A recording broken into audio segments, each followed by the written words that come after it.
All right, guys, it's time for the Next Level Guy Show, a men's interview, interest, and improvement-focused podcast featuring interviews with the greats from all industries to help you better your life. Each week, a new episode features an interview with one of the greats, covering all aspects of their story, from life hacks to tips and protocols that have allowed them to live life on the next level. We then highlight concrete action steps that you can use to improve your life. And now, your host, Ian Dawson Mackay.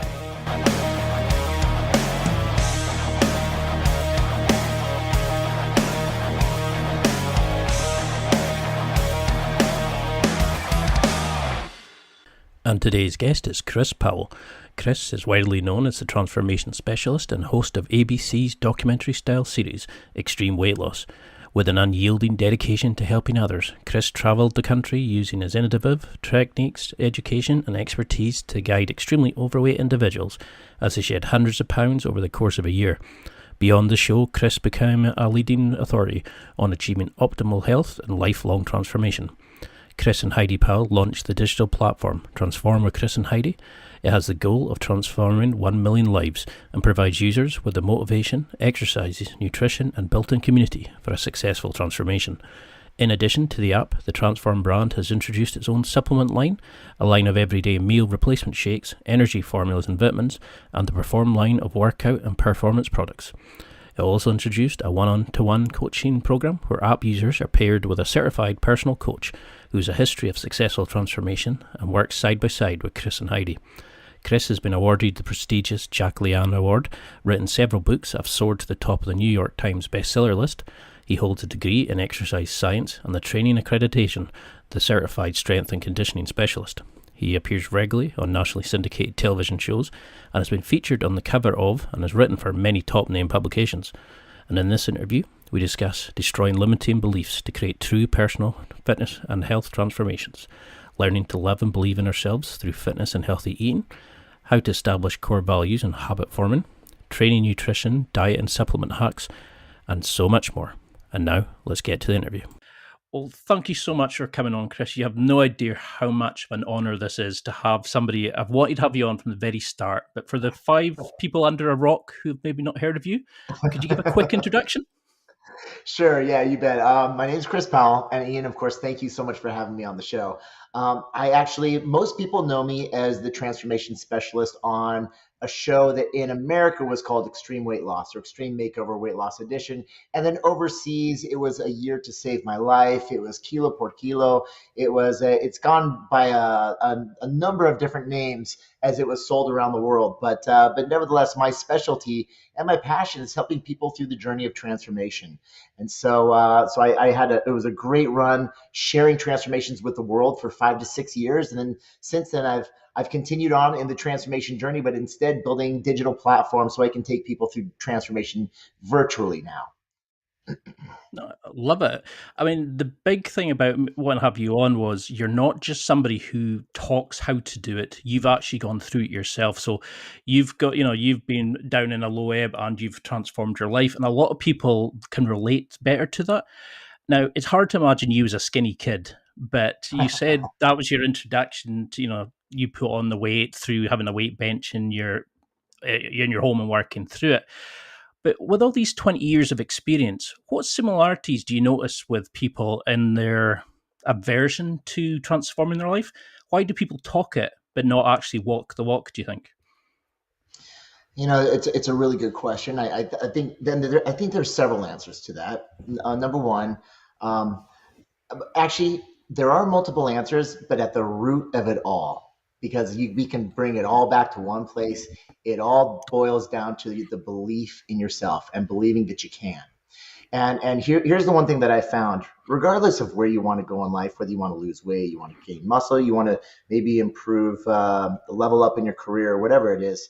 A lot of times people, and especially the folks I've worked with, because the people I work with, they've come from the lowest of low places, and they try and they fail, and they try and they fail, and they try and they fail. And so over time, after so many attempts and so many failures, every single time that they fail, their esteem, their confidence, their belief in themselves takes a hit. Then they try and fail again. Then they try and fail again. But I can also trace it back to when they try, what are they doing wrong? And how can we tweak that so they do it right? Because the thing is, if we can simply tweak that tiny little equation right there, that moment in which they actually attempt or they set out to attempt to do something, if we can do that right, then we can set people on an upward path and you can genuinely change their lives and you can build the belief in themselves. And so what they do wrong, especially in the journey of transformation, is they take on too much at once. However they want to transform, the biggest mistake I've ever seen in my life, and what I've actually spent 20 years of my life trying to help people correct, is overcommitting. And they take on way too much at once. And there's the psychological background behind that is wildly powerful. And once you start to change that conversation, you really speak to shrinking down those commitments to something that's truly doable so that they can actually accomplish that, like a single task day after day after day, then we can actually start to build that personal integrity, that belief in themselves. And once someone believes in themselves, it's my job as a coach just to get out of their way. And if you want, we can dig into that. We can dig into that equation. We can dig into the psychology. We can go wherever you want here. I love that because I'm definitely somebody that if I could get out my own way, I would be wonderful. You know, I can give great advice, but actually sitting and making something a habit, I become a nightmare. And it's a family joke that I'll say I'll do something and I go backwards sometimes. But this is what I love about your journey is that you help people change by helping them love themselves and actually finding the demons, shall we call them, that are holding them back. And I think that's the beauty of it is that you've been there. So, I mean, you've had your own addiction problems, you've had your business problems. You know, you're not just saying to somebody, this is the 5 key things to do and expecting them to do it. Is that where your genuine love comes from that for your clients, so you can actually see and know what they're going through? Do you think that's why you've been so successful over the years? I think so, because it's one thing to tell somebody to do something, but if you haven't quite been there in their shoes, you'll never fully know. And while I'll even say I'm working with a client who's 500 pounds, I'll tell them straight up, look, I've never been 500 pounds. So what I do know is that I'll never know what that is like. But I've lost everything. I've struggled with my own addictions, and again, there are lots of similarities in addiction, of course. And so this is how I was able to overcome my issues, and then I've taken those lessons and I've translated it into helping people through any journey of transformation, and then ultimately, fortunately, I come with a little bit of credibility because most of my clients have seen a lot of my success stories in the past, and they're like, okay, well, maybe he knows what he's talking about. But yes, the passion comes from the fact that, look, I was in a really, really dark place in my life several different times. And I'm passionate about my teachings and my principles because it's not something I read. It was something that I learned and I applied, and it genuinely changed my life. And because it empowered me and it helped me learn how to love myself, I want to give that to other people. And that's where this passion comes from, because it changed my life. And I just know that applying these principles and applying these different things, it can change anybody's life.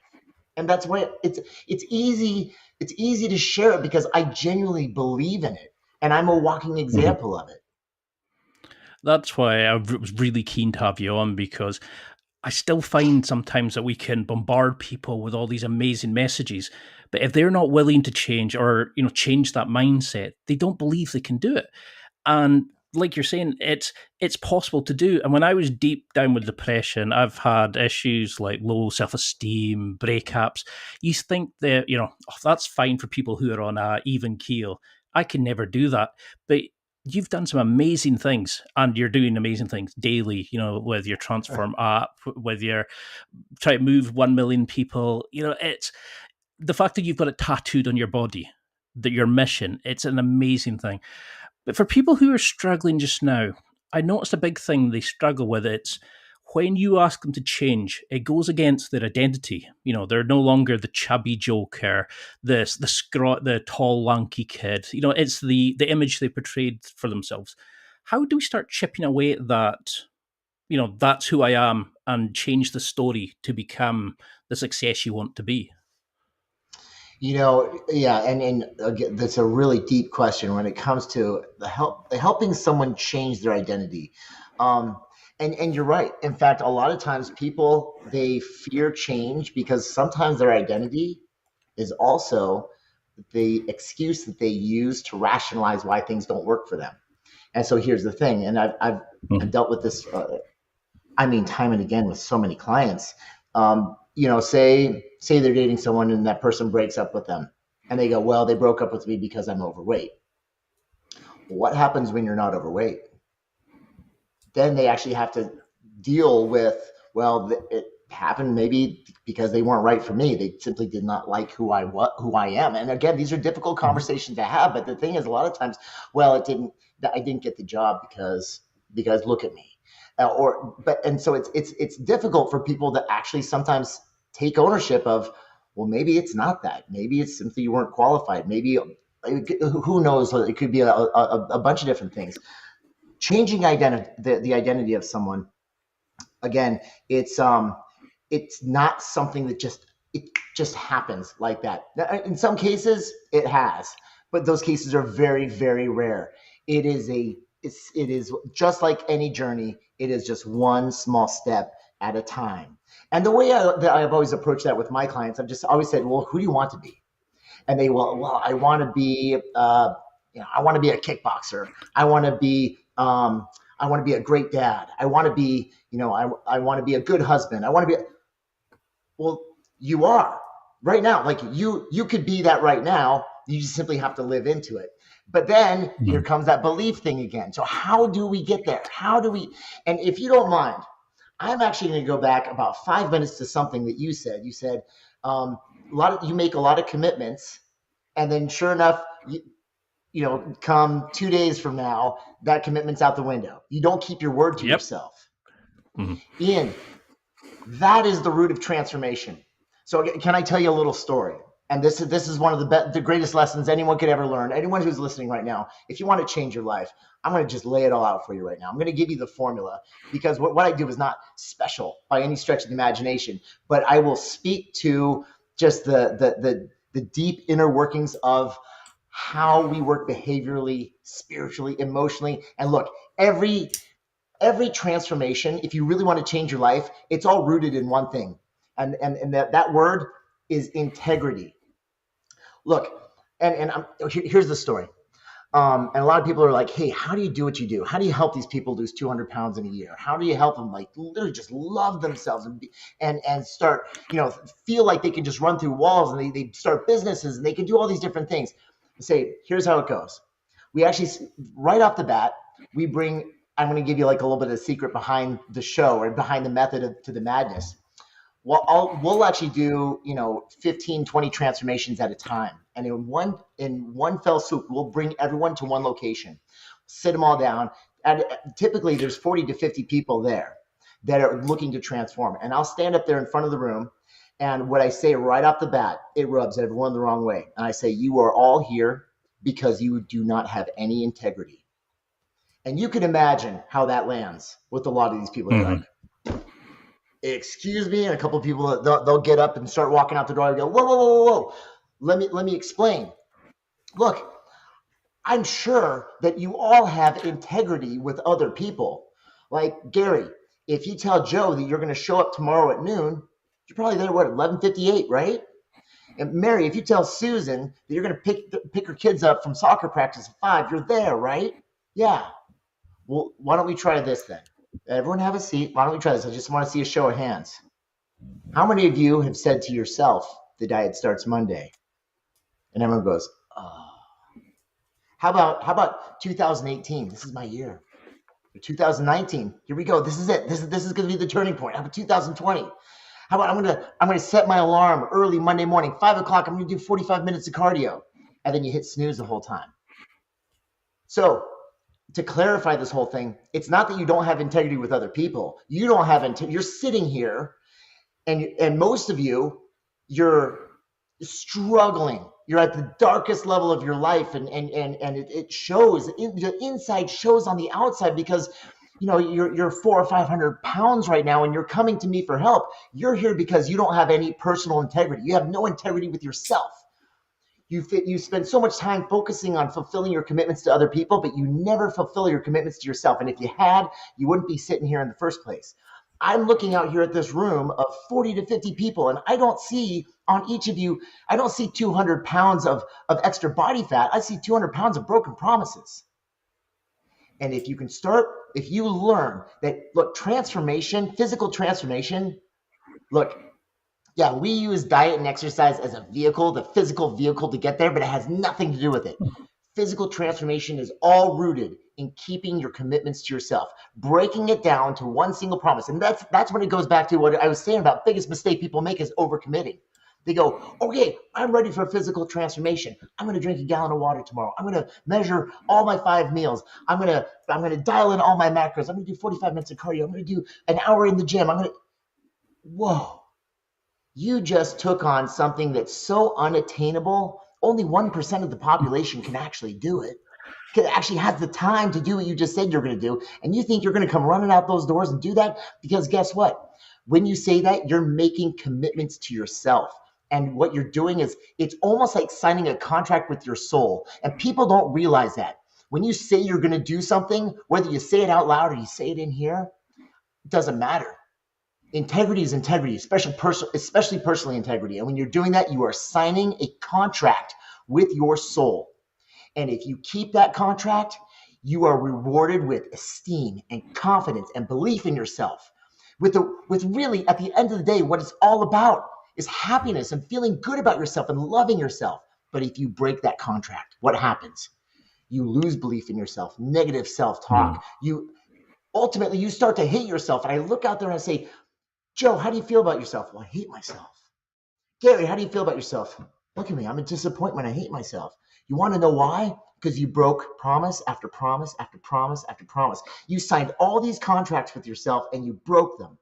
So now, if you want to change your life forever, then you are going to learn to be a promise keeper to yourself, and you make a promise and you keep it, and then you keep it and you keep it and you keep it. And we're going to do this day after day after day after day until the treadmill and that salmon salad, they don't matter anymore. The most important thing is you keeping the commitment to yourself. And when you keep that commitment to yourself, you're going to do the time on the treadmill. You're going to eat the salmon salad, but it has nothing to do with that. It has everything to do with what's happening in here. And when you say it, when you understand that you're gambling, when you say you're going to do something, you're gambling with the most important thing in the world. So don't you dare make a promise that's so big that you cannot keep it. It shouldn't even be questionable. So Ian, when you're going to start your transformation, I guarantee if you don't keep it, you made the biggest mistake in the world and you overcommitted. You have to shrink it down to something. You got to say, look, I'm just going to drink an extra quart of water today. That's my commitment to myself. Do that day after day after day. Do that for 7 days straight. If you can do that for 7 days straight, I will allow you to make another commitment to yourself until you start to get it. Until you start to realize it's not about the water, it's about the commitment. And my job as a coach is to keep you winning. And as long as you keep winning, your esteem and your belief in yourself will keep growing and growing and growing. And month after month, in 3-4 months, I go, Ian, all right, here we go. It's gonna be 30 minutes of cardio. You're gonna drink 2 extra quarts of water a day, and then you're gonna hit your calories today. You go, I'll do that. I will do that. Or you know what, Chris? It's too much. Let's go ahead and take out the calories. I'll do 2 quarts of water and I'll do 15 minutes on the treadmill. Okay, cool. Hey, I get it. Because you understand you're not going to gamble with the most important thing in the world, and that's your word. It all boils down to your word to yourself, personal integrity. That's the game changer. That's the secret to transformation right there. See, that sort of blew me away because when I was looking into and I first heard that, I was like, it's unbelievable how it's not 50 things. It's just 1, 2, small thing. I think I read somewhere that you've got a 4-point plan for people. It's promise, carb, mission, and shredder. You just keep it that simple and you build it from there. I think it's at the point that people overcomplicate it, that we imagine that coming out the comfort zone is going to be this terrifying level of like, we're going to have to change everything about us, we're new haircuts, new style, we're going to have to be a different person. How do you start that change to getting over that fear? That like you're the heavy person going into the gym, or you're wanting to go for a walk outside, but you're worried what the neighbors think. What sounds petty to somebody who's not in that boat, but to somebody that could destroy their life. And I know that feeling when you're worrying what people are judging you and stuff. How do you start getting over that fear? Because you really make that person love themselves, but how do you get that initial inertia? Yes, I totally, I get that. I get that I don't fully understand, but I can hear people bring that to me, and I feel for that. Because of course there's been a lot of situations that I've stepped into where I felt like a fish out of water, and I felt uncomfortable, and I did not want to be in a certain location because I felt like people were watching me. But so you actually brought up a really good example, and let's talk about this. Walking into a gym and not feeling confident in yourself. And that's why with a lot of my people, I'll say, look, if you're not ready for the gym yet, that's fine. Let's go ahead and let's start building your confidence at home. And so then we will dive right into the commitment issue, and we'll let them start making their promises and start building up their personal integrity. We call it integrity momentum. So they start feeling better about themselves. But then maybe 2, 3, 4 weeks, sometimes months down the road, depending on where they're at, hey, if going into a gym is something you really want to do and you want to transition your workouts there, here's what I want you to do. And I've done this. Drive down to the gym, walk through the doors, have a seat in the chair for 60 seconds, then get up and walk out. That's all I want you to do. The approach is the same. Baby steps. Say you don't want to go outside. You don't want to do laps around the block because you don't want people honking your horn at you. Just walk out your door. Walk out your door, walk to your next door neighbor's house, turn around and come back. Tomorrow, walk 2 houses down. The next day, walk 3 houses down. Look, you got the rest of your life to do this. What's the rush?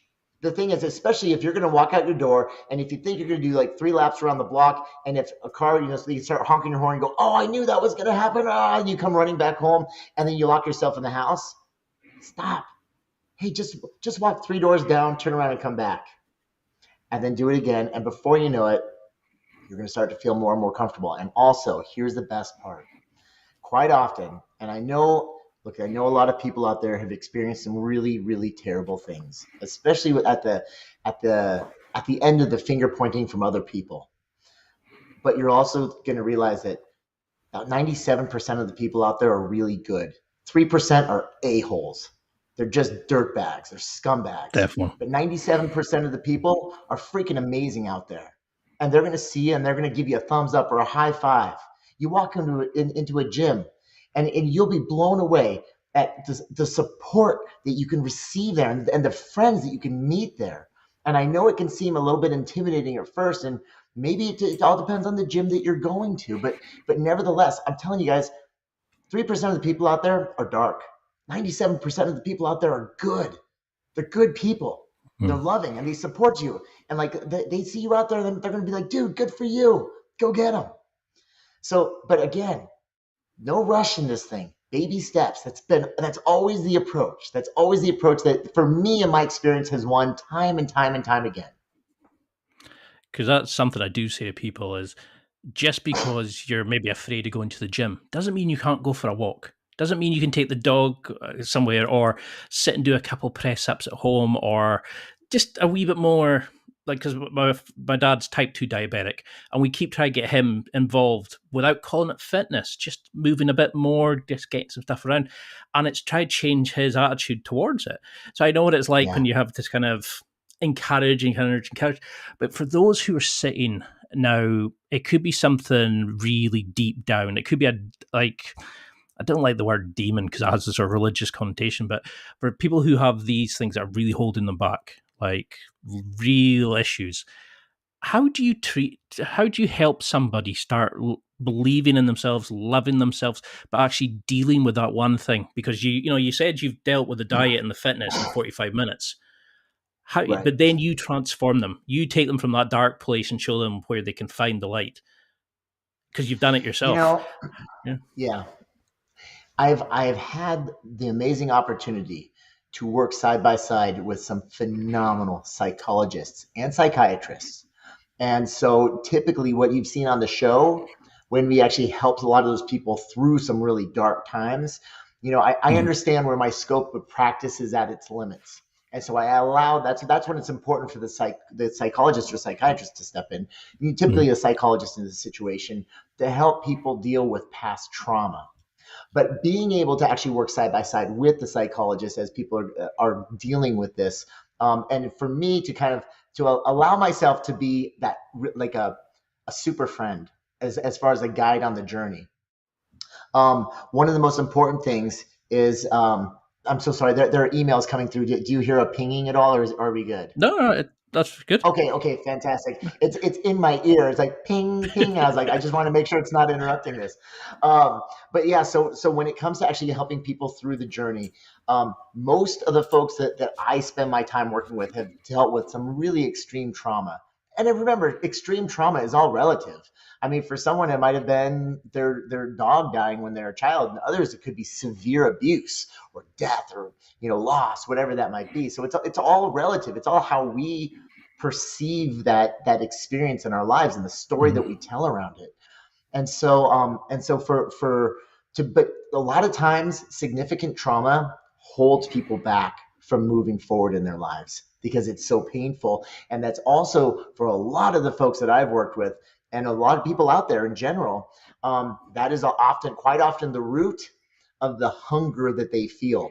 Because and when I say hunger, what they're doing is there's an emotional hole there or the emotional pain, and then they're using food to numb it.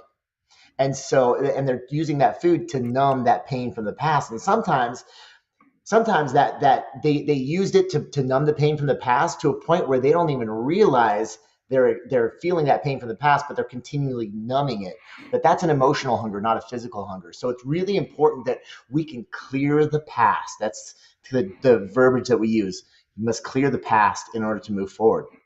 And in order to do that, there's a lot of different ways, but it's also really important, number one, that when I'm helping someone clear the past, whether it is confronting an issue or trauma, that it's always going to be confronting an issue or trauma. But if it involves it like confronting an individual, I always usually have the psychologist help me through that side of the journey, just to make sure, because I understand where my scope of practice is and where it is not.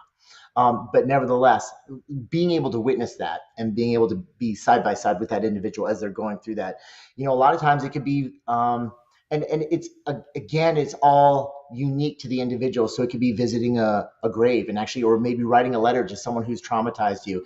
It could be making a phone call, or it could simply be, it could be a number of different things, but usually it involves some sort of there's a confrontation, and I hope that doesn't come with a negative connotation, but because the confrontation does not have to be violent or angry or anything like that, but it's going back to the past and unboxing some of this pain and literally then from there working through that, starting to deal with it, talking about it.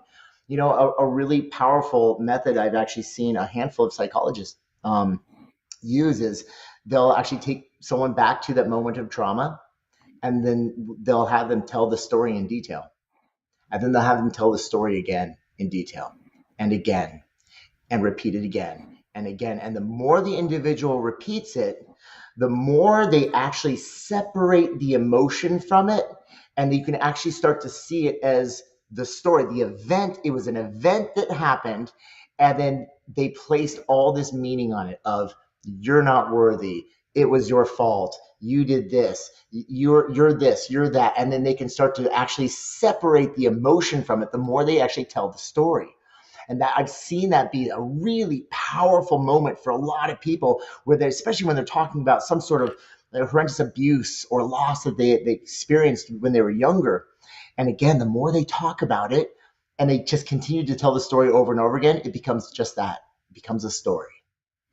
and you watch it, and the first 3 times they tell the story, there's tears and body convulsing, and then the 10th time that they tell it, because it takes time to actually work through this, the 10th time they tell it, so there's no more emotion.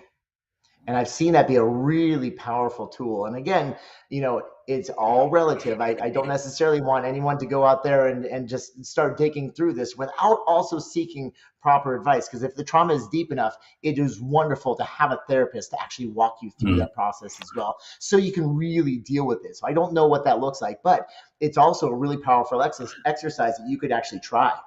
But it can be very painful as well. It is painful, but it's also very healing. Yeah, I mean, it's something I've kind of dealt with when I was a bit younger. Like, I was bullied in primary school, and I could think back now and imagine me being back there at that, And I remember I've gone through cognitive behavior therapy, where it's like they call it talking therapy. So you actually learn to deal with your thoughts in another way. You realize that voice in your head isn't you. That's just your brain firing out like automatic messages saying, well, this is what you normally think about, so let me give you some reassurance that agrees with you. And you start realizing you're not that person. But I think we have to remove that stigma of mental health or therapy and like say to people, it's not a weakness to ask for help. It's a strength to say, I need this fix in my life. Let's get on to it and let's get on, let's move it. Is that something you found a lot of people struggle with, that kind of being open and saying, I need help. I'm not the man. I don't need to be fixing everything. I can ask for help when I need it. Absolutely. It's really interesting because when I was helping people transform 15 years ago, the mental health was a conversation that people really avoided because of that stigma, and especially men.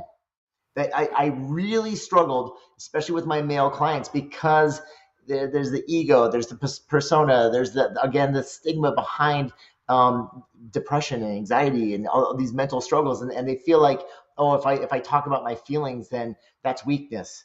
No, and Brene Brown says it best. I mean, vulnerability is the greatest marker of courage that you can ever have. But it's one thing to hear it, and it's another thing to actually turn around and be vulnerable in front of people. And my male clients really struggle with that. But what's so cool, Ian, is that the conversation nowadays is changing. And people are starting to really open up this conversation of mental health, because guess what?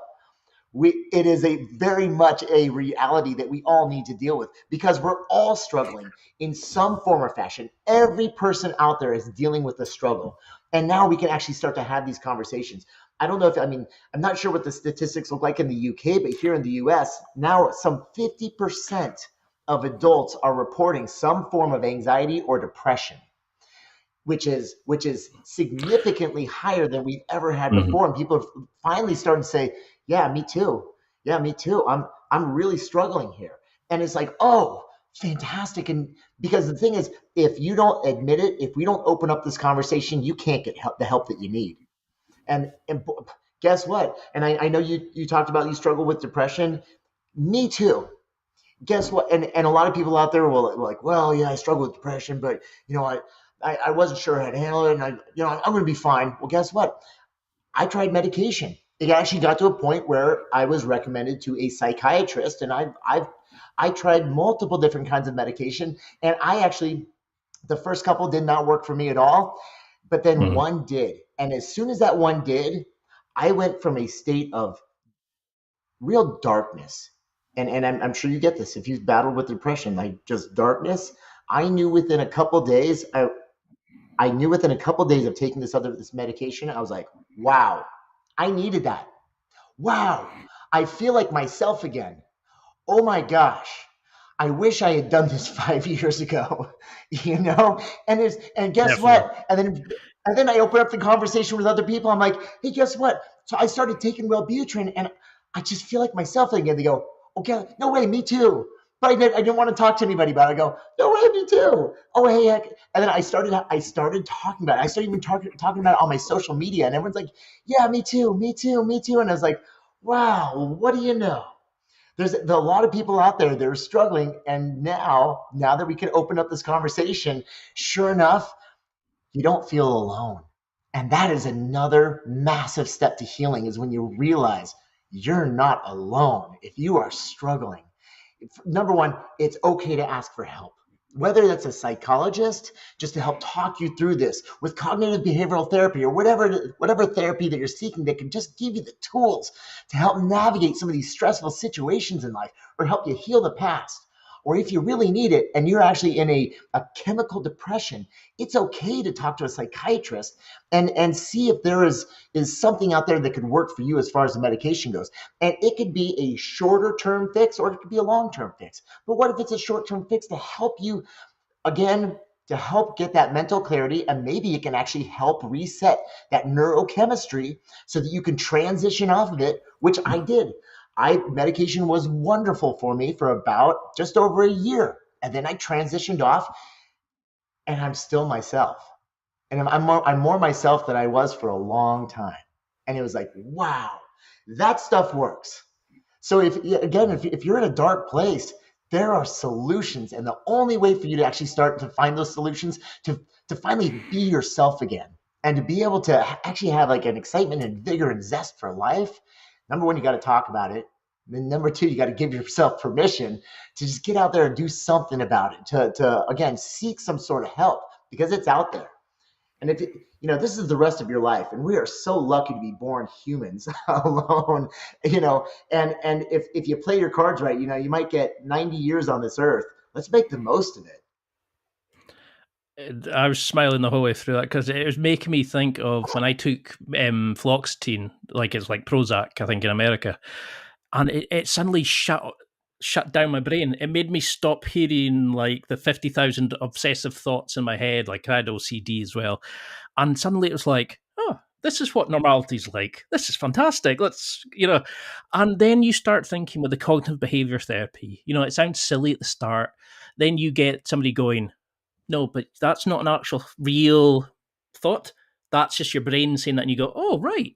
And that's the beauty, is if people would go and get help and speak out, or speak to the parents, speak to the friends, and if we were a bit more open and we were more empathetic to each other, we'd realise that everybody's going through crap in their own life.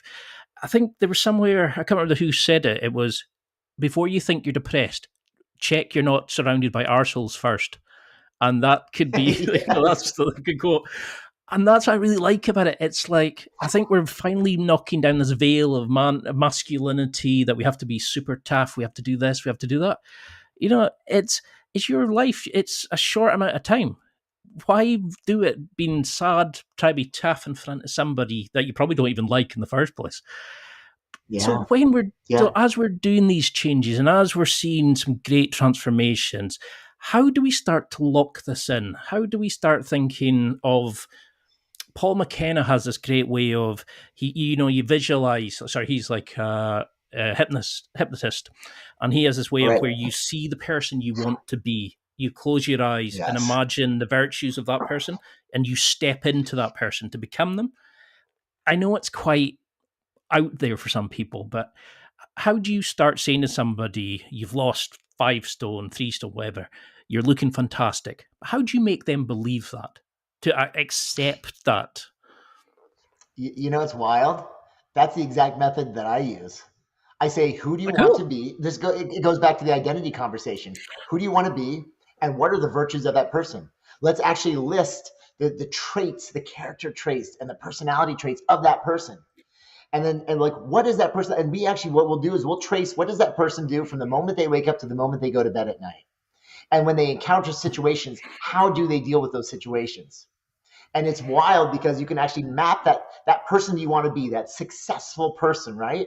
We map it from sun up to sundown, and we say, so there you go. That's the map of the person that you are seeking to become. Why can't you be that now? Give me one reason why you can't do that now.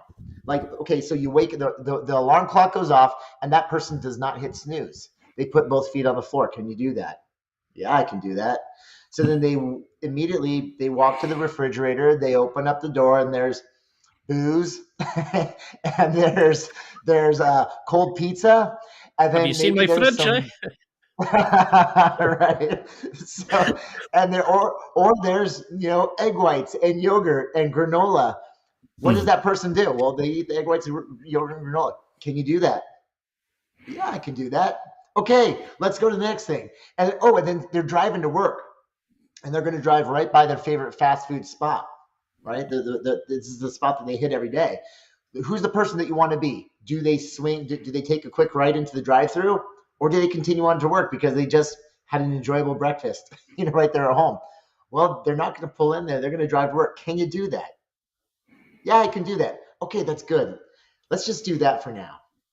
And whatever happens for the rest of the day. But then the next day, how much further do we want to go? You see, like, again, now we're going to baby step this thing all the way through. And before you know it, we got them covered morning to night. But the thing is, once they realize, well, that's the person I want to be, that's their virtues, that's their personality, that's their characteristics, yes, we can all live into it. But you have to write it down. You have to actually, it has to be tangible. You have to be able to visualize it, and not just up here. You got to put it down on paper. It's got to be in front of you, because it's so easy to forget this up here.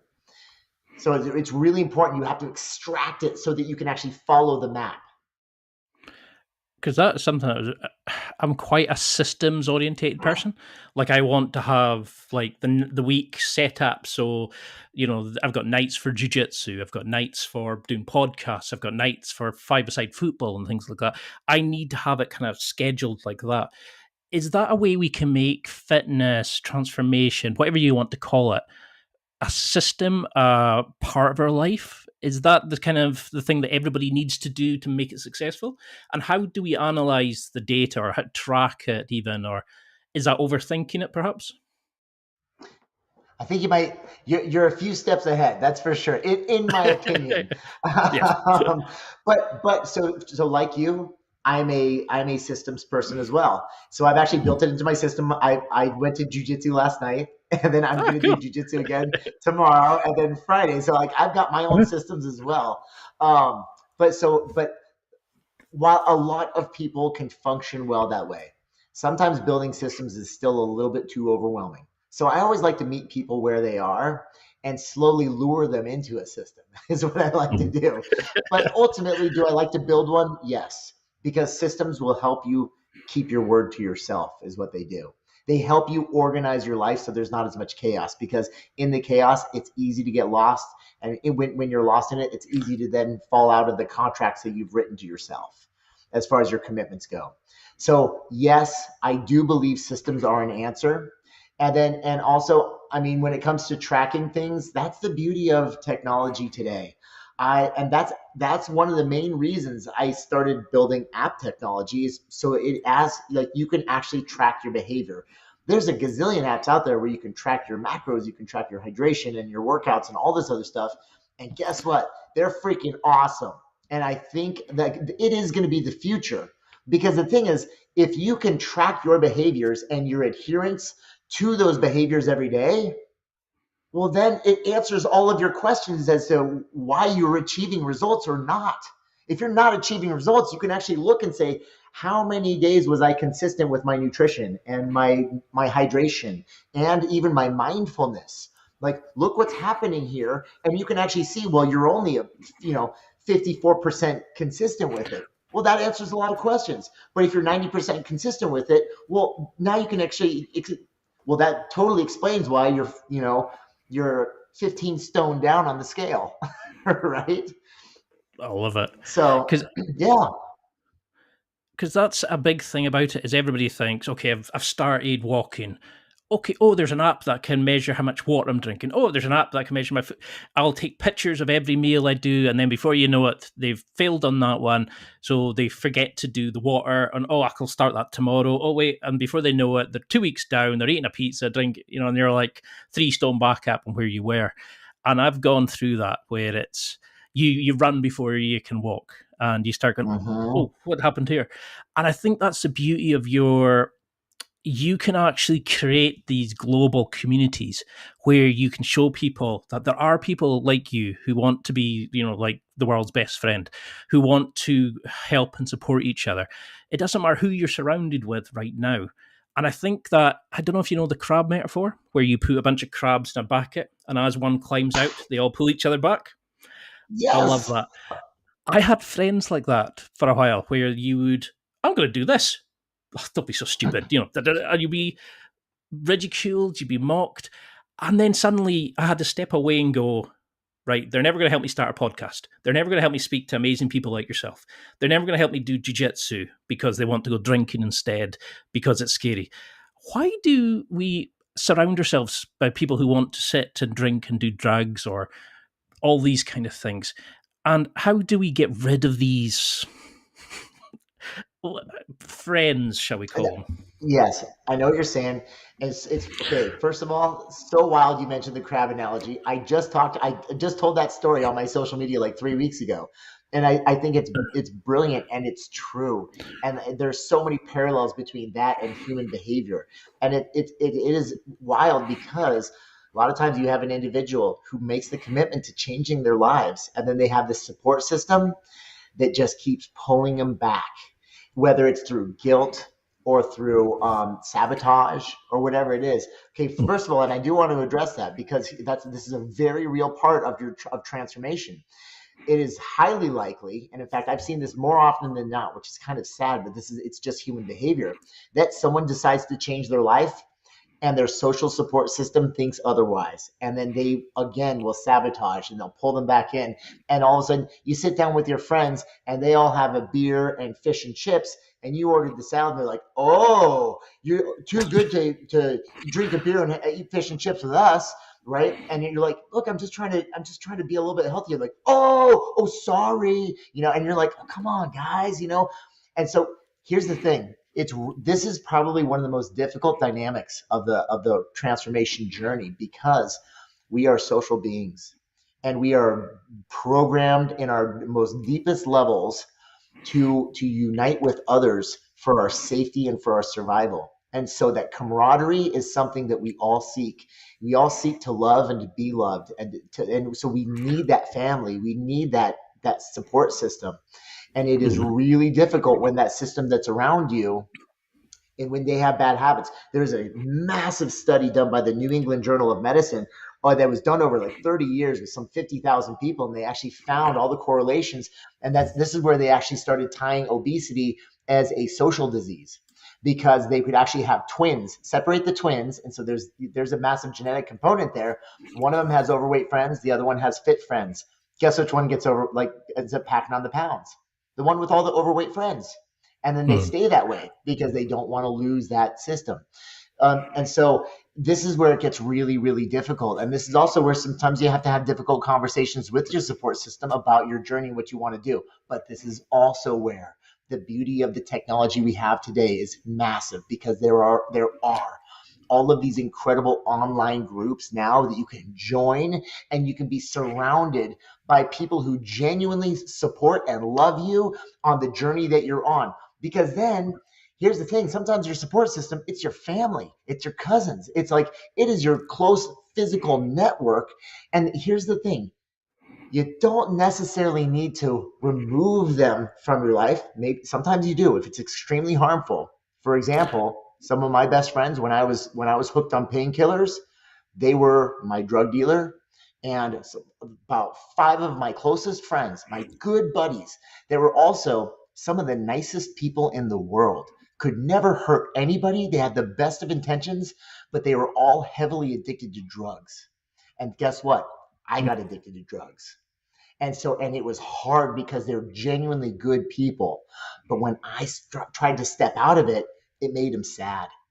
And I felt that guilt. And so it was hard. But and ultimately, I did need to remove myself from that group in order for me to sober up. I had to get away from that. And I kept that distance for years. And since I've reconnected with all of them, and they all had to go through their own journeys, and some of them are really, really sad. We lost one of them. But nevertheless, when it comes back to that social support system, and here's the other thing, the root behind a lot of it, when it's the crabs in the pot that are pulling you down, a lot of times it's not that they have bad intentions. It's not that they're bad people. They're scared to lose you in their life. And because they haven't had, and a lot of times you changing your life shines a big spotlight on them not willing to or them not wanting to. And it makes them feel bad about themselves. So they're not bad, but they're just, number one, their own self-esteem and their own issues, they're going to project them onto you. So that's probably why you're feeling that animosity or that hurt. And then on top of that, or that fear, because all of a sudden you're leaving the pot. They're like, dude, I don't want to leave you in my life. Like, I don't want to lose you. And they come back, and they're going to try to grab at you. So it's a really difficult dynamic here. It's time for a quick break. There are millions of potential products to buy, so how do you know which ones are worth your hard-earned money? Simple. You go to nextlevelguy.com/affiliates and explore those that will transform and improve your life. You'll find deals, listener exclusives, and special offers with some great companies. Recommendations are 100% honest and only on items Ian has tried or believes in. The companies showcased will make you a better man in all areas of your life. Simply go to nextlevelguy.com/affiliates and level up. Because it's certainly something I've gone through, and it took me a while. Like when I first heard it, it was from my dad, I think, years ago, and I was like, yeah, that's quite, and I just went, aye. And it took me a few years to realize what he meant, that you could apply it to like friendships. And a lot of times I was thinking it meant they were doing it by evilness or they were being bad about doing it. But it's like you're saying, is a lot of times it's they don't want to lose you. But it can also be the friends who can't stop you making a mistake. You're sitting they're all having pints and they go, no, you're on a diet. Remember, stick on the cola or the water or whatever. It can't allow you to do the bad habits with them because they allow you to express the negative habits or whatever. And that's what I struggled with. It's if I hang around with them, I'm never going to go and do the things I wanted. Doesn't mean I have to cut them completely out. But I need to make friends who are going to motivate and push me and things. And it did take me a long time to realize that. And I think that's why I really like this kind of podcast is now is like, I realize it's 1% better every day. It's not transform your life tomorrow. It's chip away at everything, learn a skill, learn how to do it. And I think a lot of people just now are listening and going, oh, he's got some amazing guests. But I can't transform my life like a wrestler and train up and become massive like, say, The Rock and become as cool as Jason Statham. And I keep saying to people, no, don't do it like that. One step at a time. Change your habits. Okay. So what habits would you want people to introduce once they've started fixing themselves? And how do we deal with the mistakes? Does it become a habit so you don't make mistakes? Or is there a way you can just reset like a mantra? Yeah, great questions. And I'm excited to share with you my formula and my solution for this. So when it comes to transformation, again, what I've always typically done is going back to honoring those single commitments to yourself first, like how to take the very first step, right? Might be a lot of people listening that say, okay, where do I start? Okay, you start by making something that we like to call a power promise.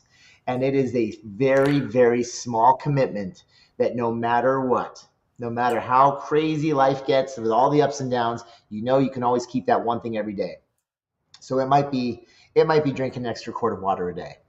It might be doing 2.5 minutes of movement a day, which is actually why I created my nonprofit, to be that first step for millions of people. It might be just sitting and being mindful for 2 minutes a day or from a minute a day. Again, something so small that no matter what, you can still keep that one action every day, and that action keeps that switch of transformation on. Then you can build commitments on top of that, and if those ever come toppling down, you still have it. Here's the way I like to think about it. It's like climbing a mountain. That's what we're doing. We're on a journey up a mountain.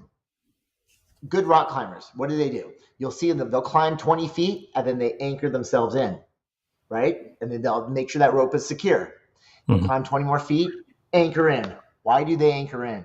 And that they climb, but if they ever lose their footing up here and everything comes falling down, they've got that lifeline, that anchor, and that anchor is that power promise. That's where you start. So I leave that to whoever it is that's listening. What's it going to be?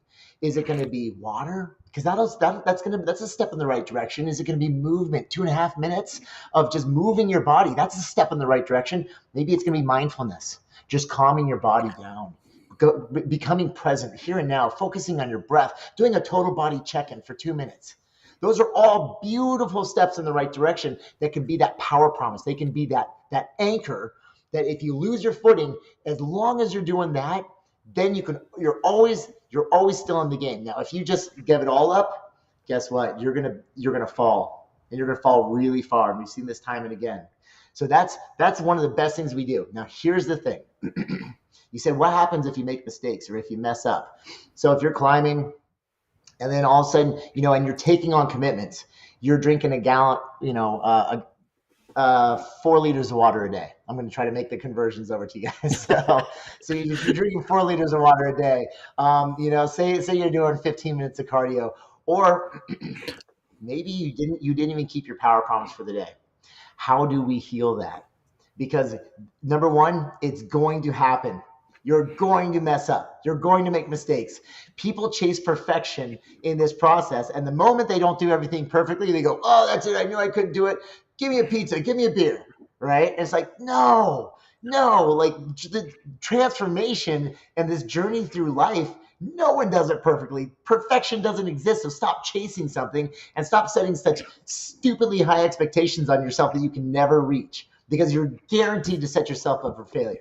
So instead what we do is we say, I know a mistake is I know it's going to happen. And sometimes the craziest day comes by and you just, who knows, maybe you end up spending half the day in the hospital visiting someone, or maybe you're in it yourself, or who knows, you blow out your tire and it's pouring rain, whatever. Here's what you do. And it's a 3-step process that we use. And I do this with everyone as they're going through the journey of transformation. We confess. That's step number 1. Whatever the commitment was that you made to yourself that you broke, you have to have somebody that you can share it with. So this is where no man is an island, and we actually need each other to help us grow through life, to help us on any kind of journey that we're on. So you actually, we always encourage anyone who's going through the journey to have a super friend.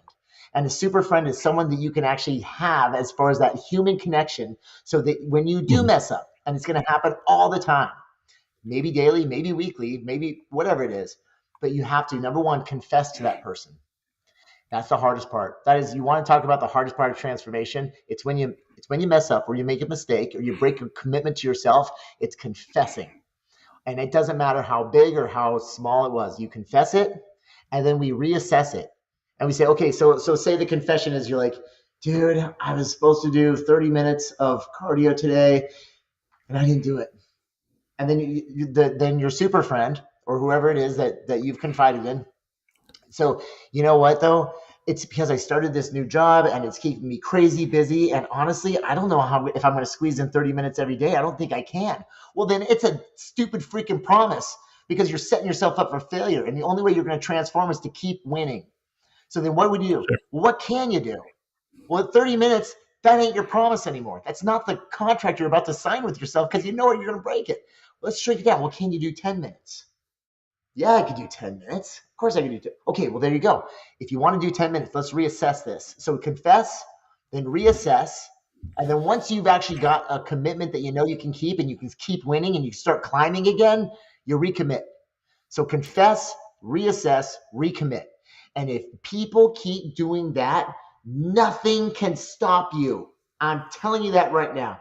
Every time you mess up, confess, reassess, recommit, and that is the magic formula to getting back up on your feet and moving forward with more enthusiasm than you've ever had before, as opposed to, well, I knew I couldn't do it. I'm dumb. Oh, I'm not smart enough. I don't have the grit or the willpower. F that, dude. Confess, reassess, recommit. You're back on your feet, and you are flying ahead. That's what it takes. I love that. I love that rock, the rock climbing way of looking at it, because it's true. You put in your safety, whatever they're called. So if you do fall, you don't fall all the way back down. I love that. I'm actually really disappointed just now, because we're 55 minutes in, and I'm already thinking, let's go here, let's go here, let's go here. And I would love to have you back on. And I've tried to keep it general, because I know we could go so deep, but the Move 1 Million, we've got to talk about that, because I think this is such a unique thing for people to come into, because, like you've said, stop making massive promises, make small changes, and build up. And I think that's the beauty of the Move 1 Million, the Transform app, these sorts of things. You've got a global collective of a community. You do the daily kind of, like mindset stuff. You do the mental goals setting. You tell them stories. You give them little workouts that they can do from home. No excuses. They don't need gyms and stuff. Where did this motivation for this come from, and how could we use this, or how can we encourage more people to use this? Well, so I've built two massive platforms. And the first one, the motivation was, it was the people that I was working with on the show. I could only work with 15 people a year, but over the 5-year span that I was doing that, we received over 1 million emails from people asking for help. And so that's where, as soon as the show ran its course, I dove right into the technology side of things, and I built the entire journey of transformation beginning to end, from the mental component to mental preparedness to hydration, nutrition, movement, everything. And I mean, it took me, I'm still building the app. I mean, I started it 5 years ago, and it's a never ending work in progress. And it's just, again, every single time I learn something, anytime I could create more to the journey, I put it into the Transform app. Now, and which has been an incredible experience for me. And also, like, it's really cool because we've got, I mean, on the show, I was helping people lose, 200 pounds, and I was able to do 76 transformations. Through the app, we've done 70-something thousand transformations, which is so cool. Unbelievable. Like, it's so much fun. But then, so Move 1 Million. Last year, March, COVID. And all of a sudden, everything shut down. And everyone's quarantined, and people are more sedentary than ever. It was when the first reports of anxiety, depression, and suicide started coming out, and I realized how many people are suffering out there. And I started spending a lot of time. I was going through my own personal struggles at the time with the split from my wife, and I was on a journey to just try to find peace and happiness in my life, because I wasn't there. I was in a kind of an empty, dark place. And I, at first, it was really interesting because at first I went and I started 3 different businesses, and I'm like, oh, I'm going to do this. I'm going to do this. I'm going to do this. I'm going to grow, like, my financial portfolio.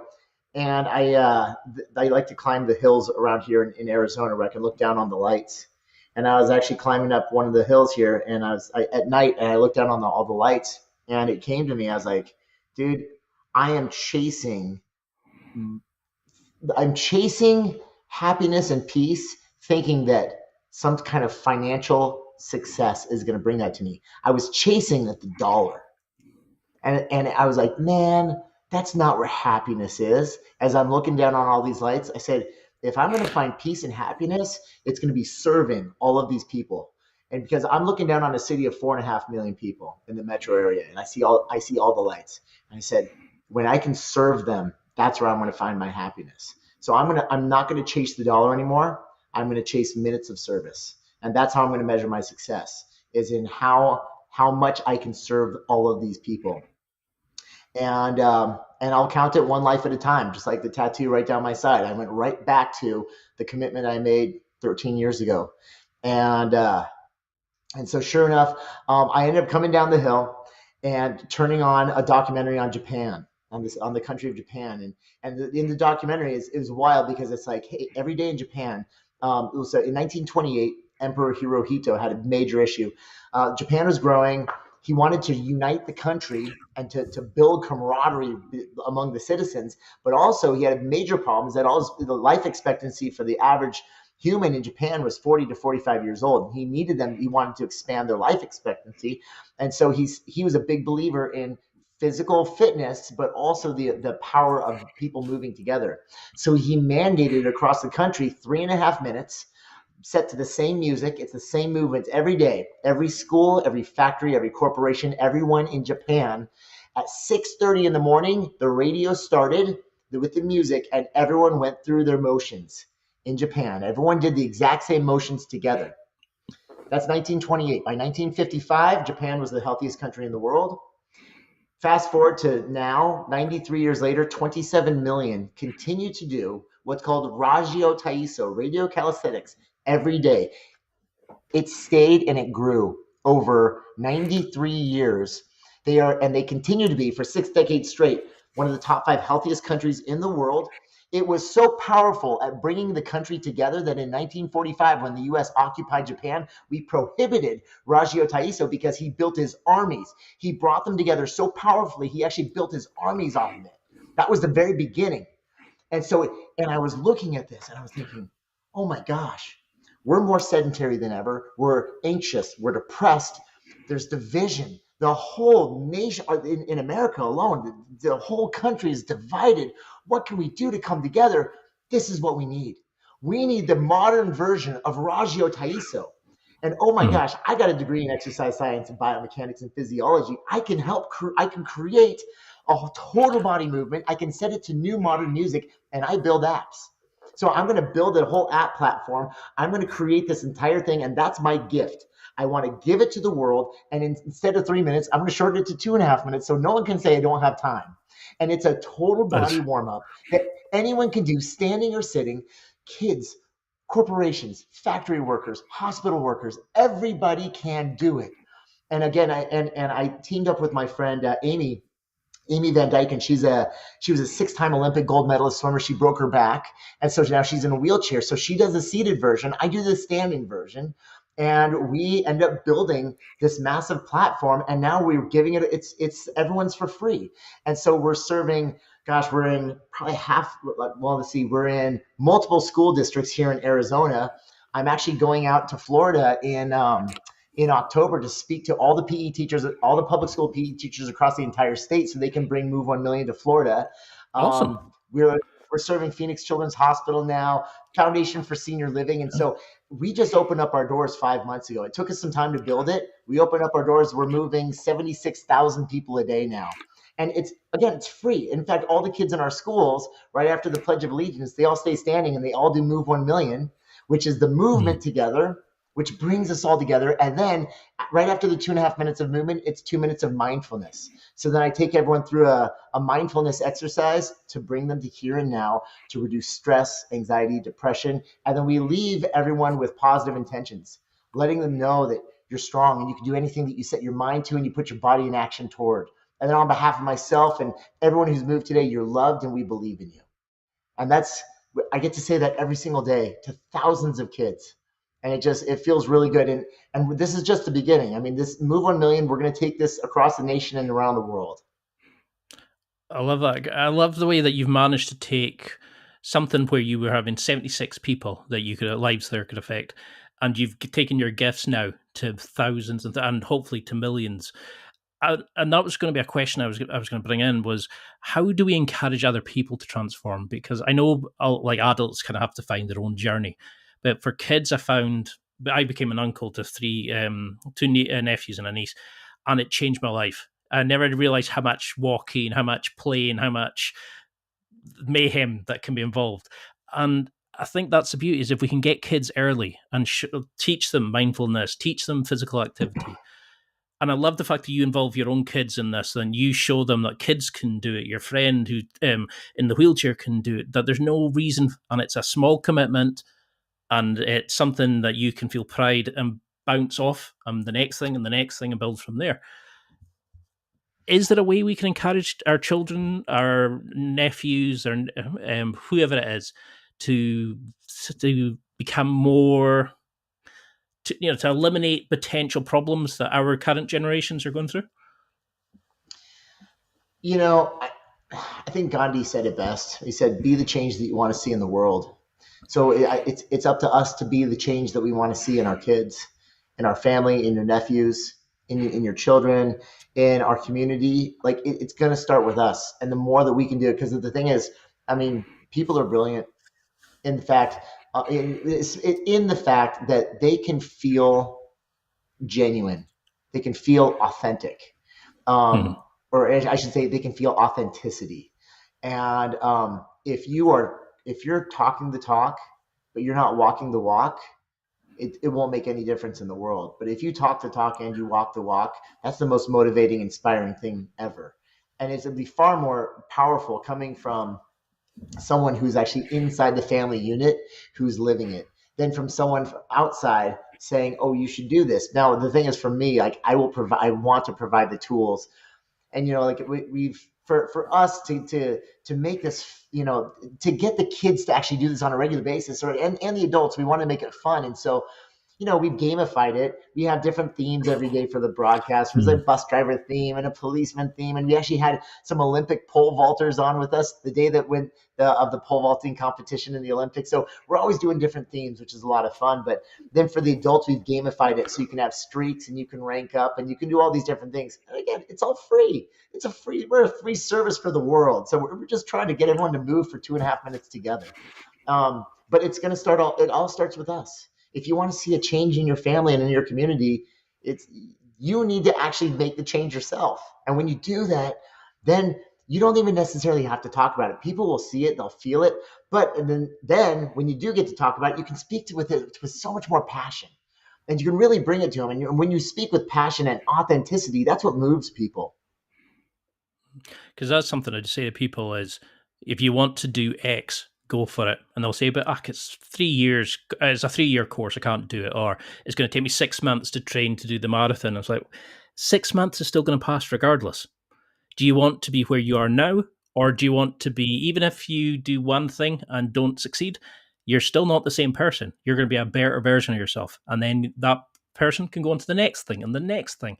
And that's why I love this approach. It's a small change that you bring about, which gives people confidence and integrity to then go on to the next thing and the next thing. I could go on for hours and I could ask you so many more things, but I know you're so busy. But what would you want people to take from this? I'd love to do a round 2, really get into stuff, but what would you give as an overall, what would you say is an overall message to people to take from this, or a challenge for them, for those listening? Yeah. The challenge, and I'm going to go right back down to your own personal integrity. The moment that you become a promise keeper to yourself, that's the moment your life is going to change forever. But be smart about your promises. You're gambling with the most important thing in the world, and that is your personal integrity. That's your esteem. That's your confidence. That's your ability to love yourself. So you make those commitments small enough, almost so small that you can almost chuckle about how easy they are to keep. And you keep those every day until you're ready to build upon them. And I'm telling you, you shift your focus, your perspective to keeping that promise every single day. Look out. You'll be a juggernaut in the world.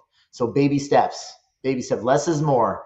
And sure enough, over time, and be patient with yourself, give yourself time. And ordinary people like you and me, we can all accomplish extraordinary things with that consistency, with personal integrity, and with time. That's it. I love that. And for people who want to connect, download the apps, buy your products, all those sort of things, your social media, how can we find you? How can we interact with you? So my social media is super easy. It's both on Instagram and Facebook. It's Real Chris Powell. Same thing on LinkedIn. So Real Chris Powell, you can find me there. And then for the app, it's at the Transform app. And for Move 1 Million, if you want to download that app, also you can just go to m1m.org, and there's the links to Apple and Google. Remember, it's free. It's 100% free. Join us every day. Move with us. Help us move 1 million people every day, and rally your friends and your family and your loved ones. And the feeling is incredible, and it will unite you, and you're going to feel better, and we'll move together. We'll be mindful together, and we do it every single day. So just join us. It's fun.